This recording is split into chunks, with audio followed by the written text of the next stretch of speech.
as a part of the preliminary practice of empowerment. This one basically symbol sign of a purification.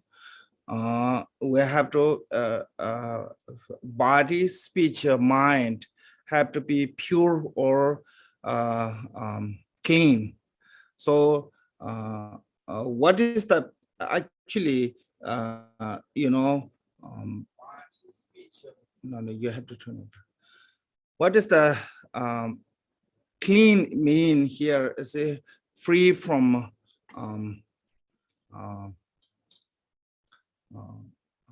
afflicted emotions? We must be free from negative, because if our mind is corrupted with a negative emotion, and all the divine, wisdom beings and divine beings, they're not going to welcome with that kind of environment. So only who come, see, those sudden spirit. In this is not just only receiving empowerment, even offering, like whatever we do the ritual, So that way, normally you can see that Shwanum try to keep clean, and we're burning incense, those are a symbol of a purity. So must keep the purity. So here, especially today, when we receive empowerment, we invite in the enlightened beings in with our body, or we otherwise I can say transforming our body to the deity. So for that we have to cleanse, purified. So that way this ritual of cleansing is a what called the necessity. Sometimes people, maybe most of Western is a little bit better, but the Tibetan people have this idea about receiving empowerment means just receive the bars or whatever on the crown, then that is said, oh, I receive empowerment. For that, people rush, but and the rest of the ritual, they don't pay attention. So it's have to be pay attention from the A to Z, ritual A to Z is become complete. So what is the A to Z? Say with the start with the cleansing. So that way this ritual of the purification, when you receive in this one, so you have to visualize it as a purified the outer and inner, outer physical body, inner inner emotion, completely purified by the all the nectar of the blessing by the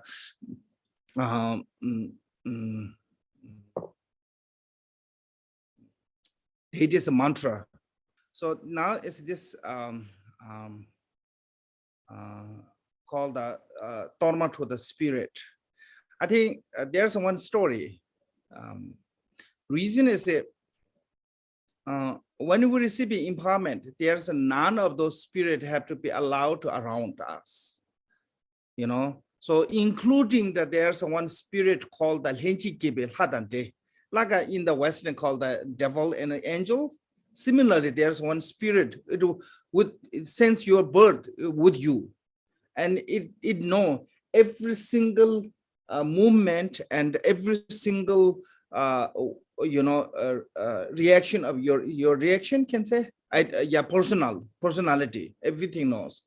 So in some year, when King Tenzin Tenzin, one of the important minister, he died, called Taralugung. And when he died, then all the Bambo start doing the ritual. And the ritual including that they bring his conscious on the mandala, inside the mandala. So when bring to the conscious inside the mandala, then they say they are liberating him through this, doing the ritual puja for him. So then Pema Sambhava said that is not his consciousness, because that in the appearance as a look like exactly like him, talking like him, voice and everything's like him. So then Pema Sambhava asked him to, if you are the Taralugung of the minister, then what is your sacred name? when you receive the empowerment in the second floor from from Guru Rinpoche, Vajrayana empowerment. And they said that the spirit said, at that time, I was saying far away beyond the ocean. So even those spirit, which is basically live with us all the time, that kind of beings also send away. Reason is in the Vajrayana, when we receive the empowerment, and at some point, some of those spirit, negative spirit, they can be manifest as a form of that deity and give you wrong information.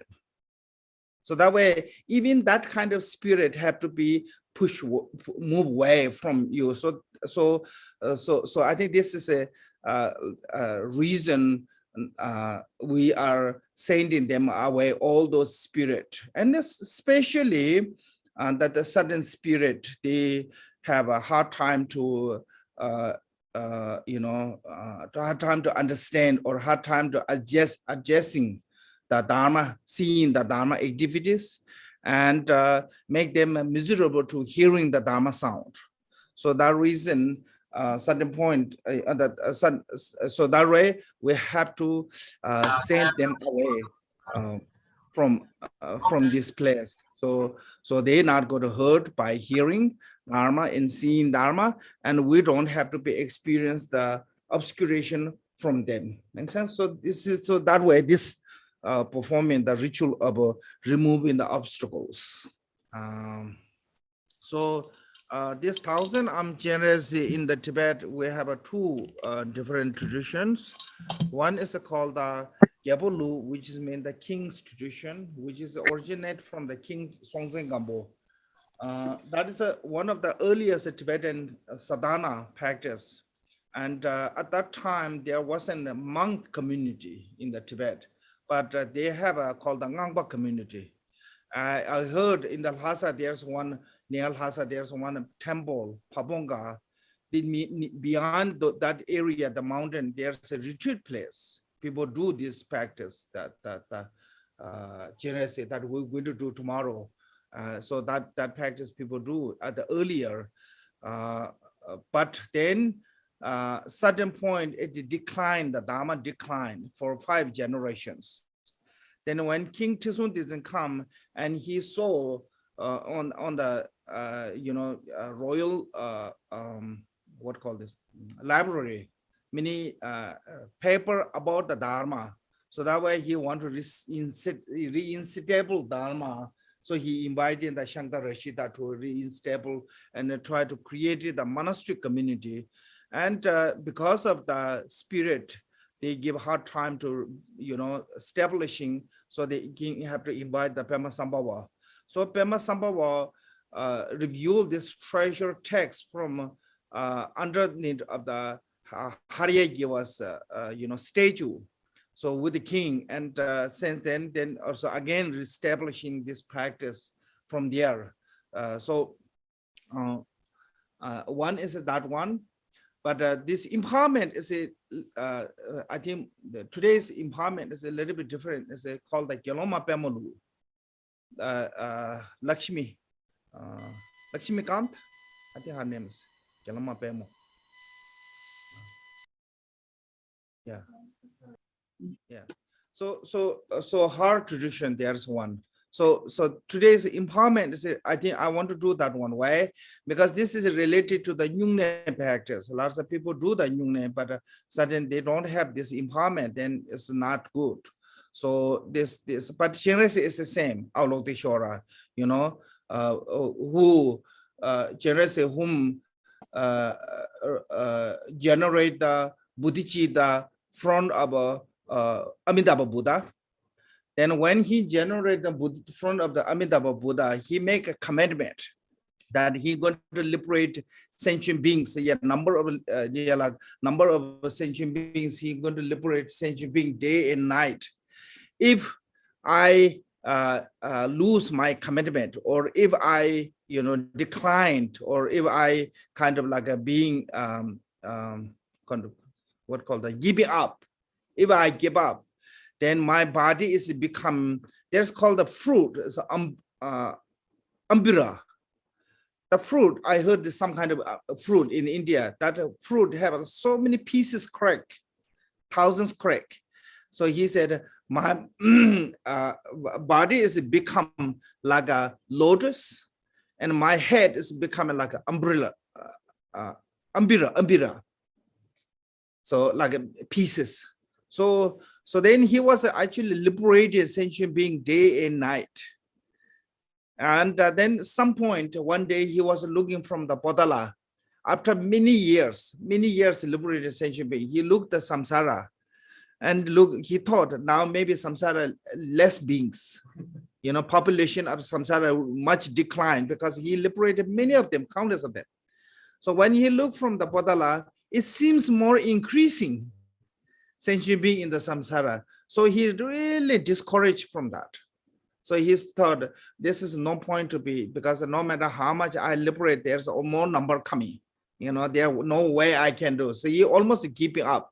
When he was almost giving up, then because of he make that prayer before commitment, and his body start cracking, 1,000 pieces, and his head start crack 10 pieces, like the fruit.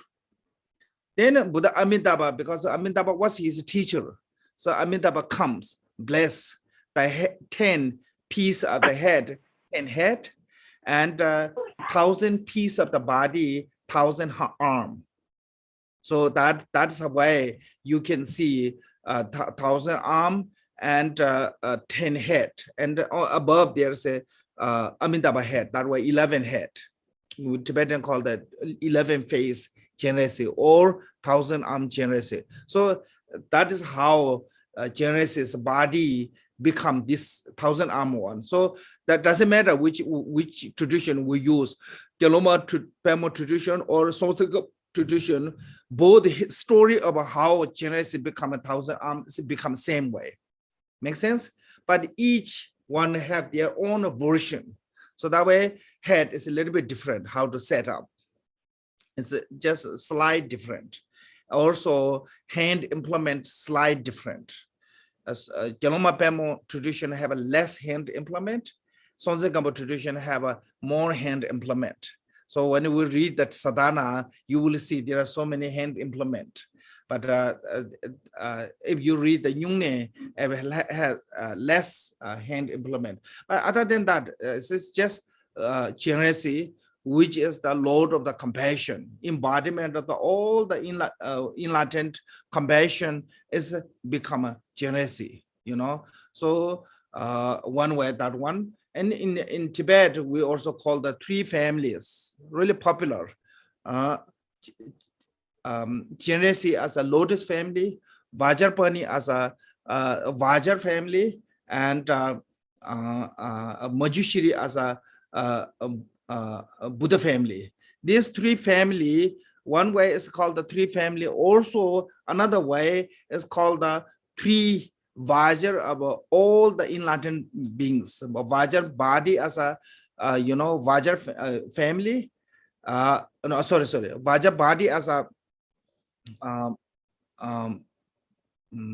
Tathagata family, Vajra speech as a lotus family, and a Vajra mind as a Vajra family. So from the three Vajra, so Chenrezig is the lotus family. So lotus family means the embodiment of all the enlightened speech also.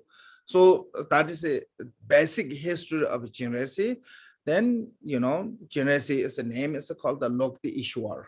So it means the gazing his compassion eyes to the sentient beings. So each Buddha have their own commitment, their own qualities, their own can say personality, characteristic, which is the Chenrezig is specialized on the compassion.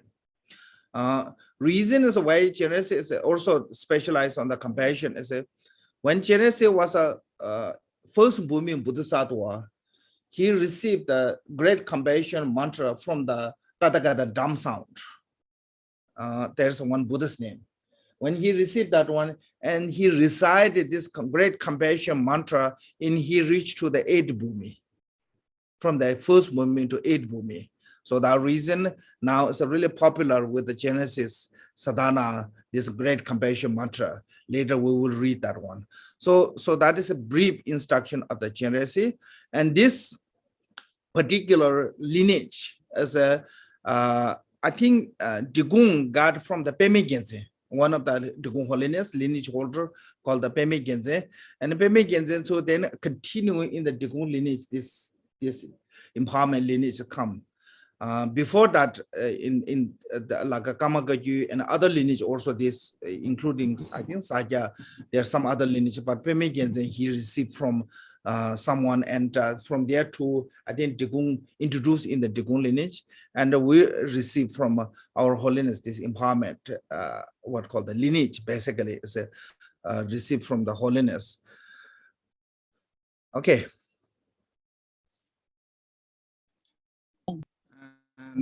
I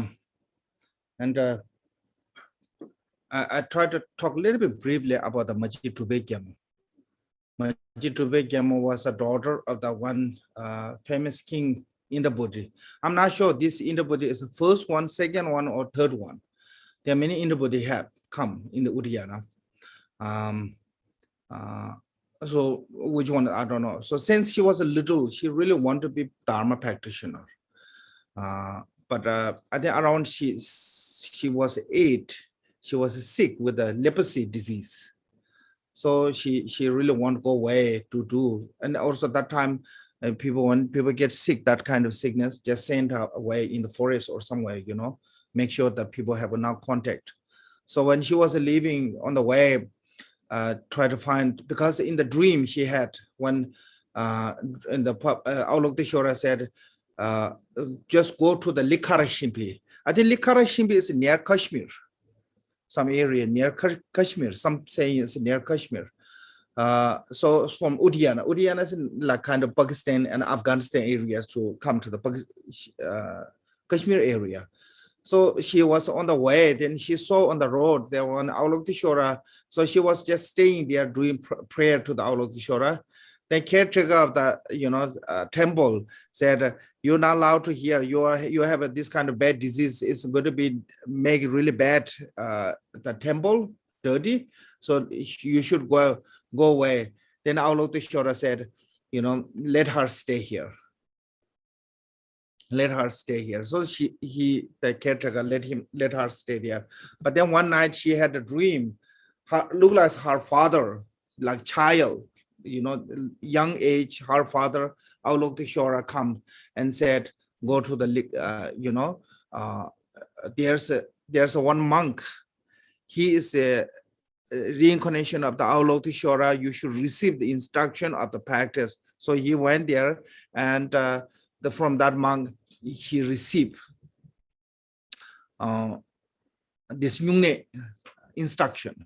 So she was doing continually, and her disease is getting worse, and she losing even her limbs, arm. At some point she become like ball. For us, little bit hot. It's too hot, I cannot practice. Little bit cold, too cold, I cannot practice. She lost all limb. Still, she never give up practicing every day. One day Nyungne, one day Nyene. And even she couldn't do prostration. She just pretended doing like that. She become like ball. Head and body only left. Rest of limb is lost totally. So then one night there's some Dagini comes. He said, you need to go to Likhara Shimbil. That's from the original first year. And she said, look, my body. It's impossible I can move even the 1 inch. There's no way I can get there. And then those Dagini said, we will help you. So when she close eye and open eye, she already get to the Likhara Shimbi by there's those Dagini.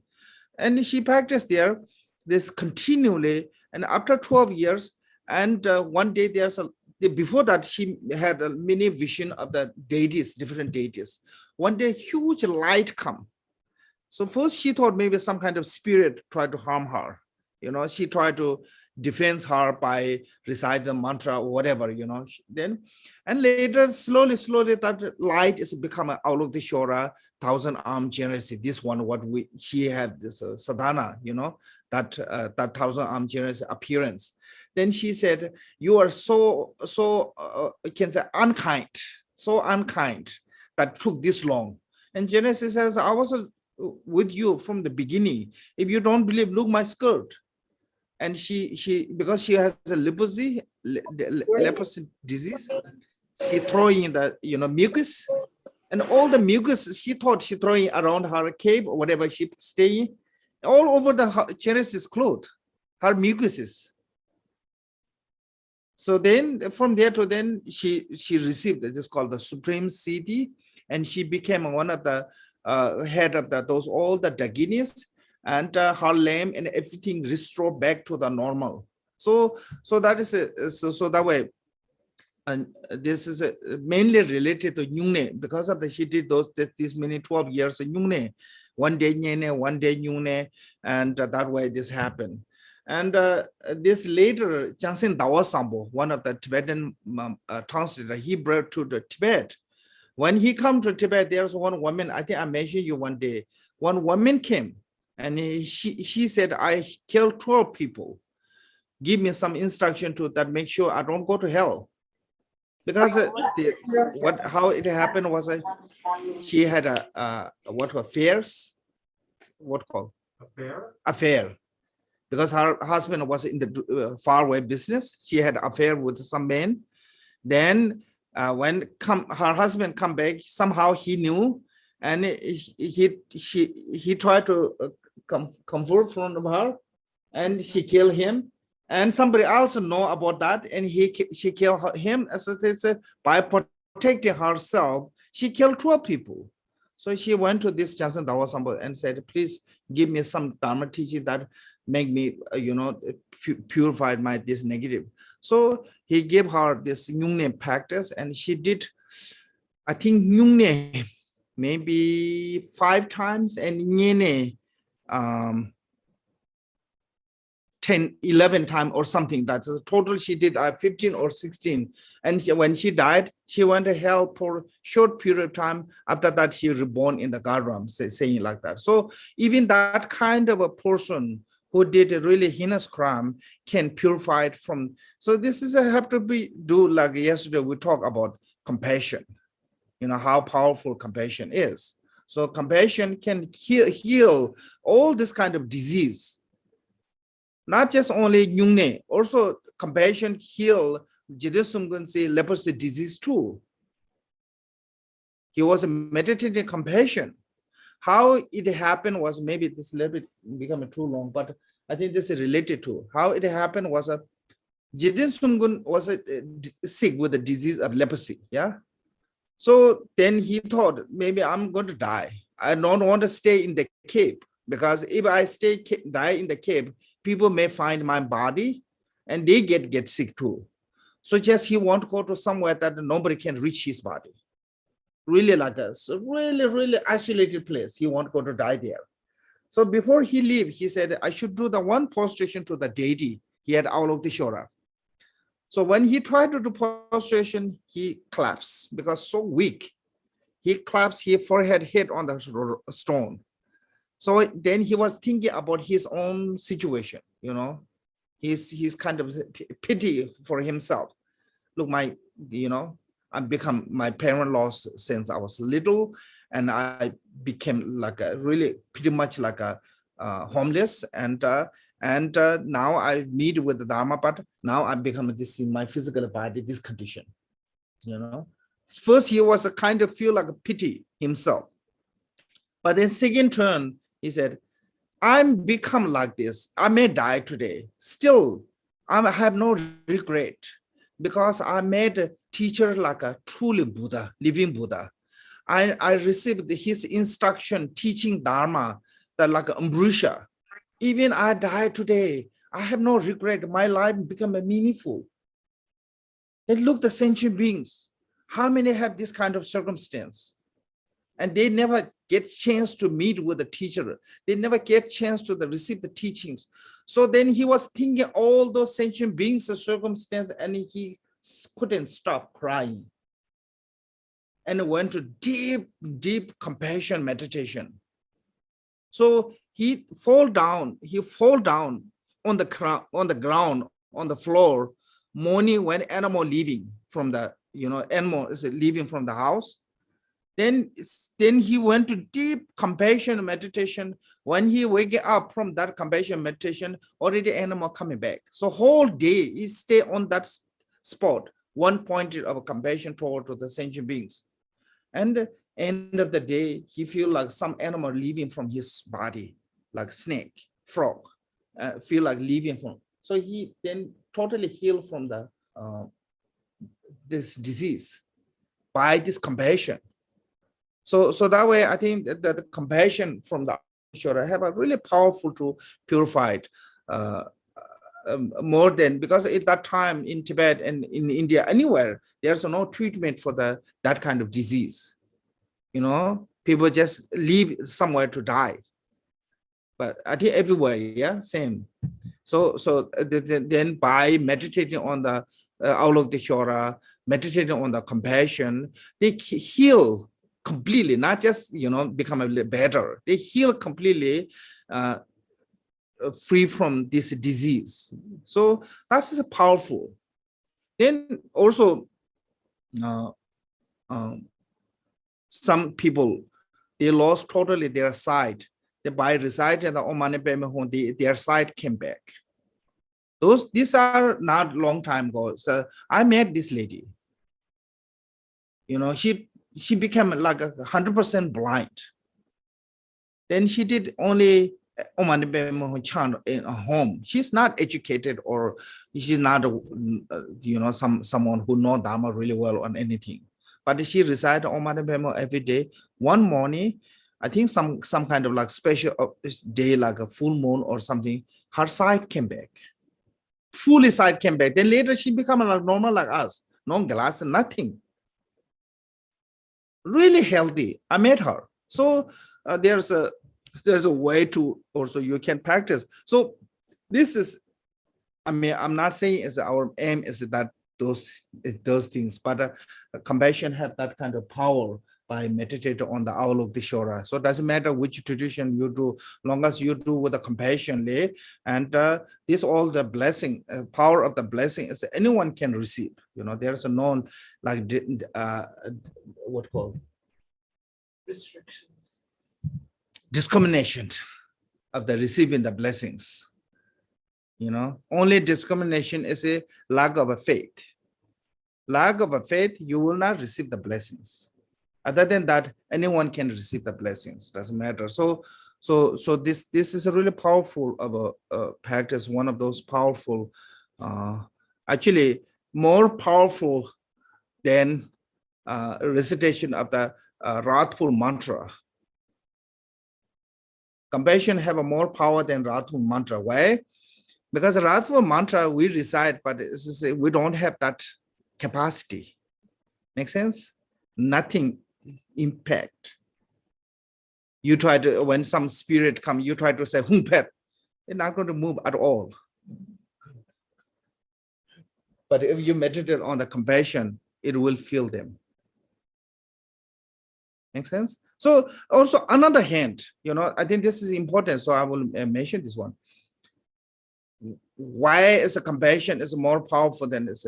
Because those evil spirit, they have a strong hatred type of like I can say strength or power of energy that they have that one.